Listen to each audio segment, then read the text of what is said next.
So, hello mga Kabil Magic, no? Samahan nyo ako. Ipapakita ko sa inyo yung Perry table na dumating. Ayan.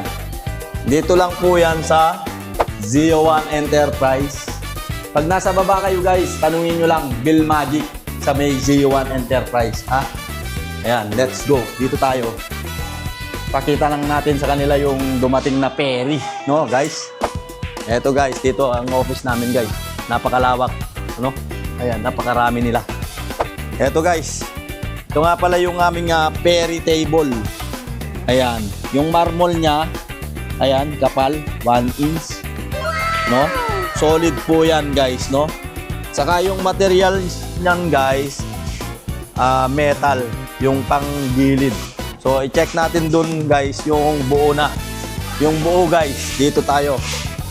Guys, dito rin kayo makakabili ng mga tako. Marami tayong tako dito. Okay. Eto na guys, yung buo. Pinaglalaruan na nila yung nabuo. Yan. Ayan. Pakita mo sa kanila yung pangalan. Ayan. Tapos dun. Yun. Ayan guys, yung sinasabi kong panggilid na gamit sa kanya. Eto. Yan. Metal. Ano? Metal. Dito. So, kahit mabaha po yan, guys, matibay yan, no? Saka,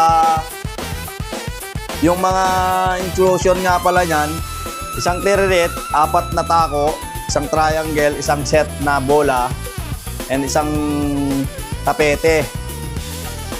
Tapos yun, guys, kapag halimbawa nagkasundo sa presyo, pwede po siya magiging free delivery, free installation. Depende po yun kung sa presyo natin magkakatagpo, no? So, ayan guys. PM na kayo para malaman nyo kung magkano yung presyo niyan. Thank you.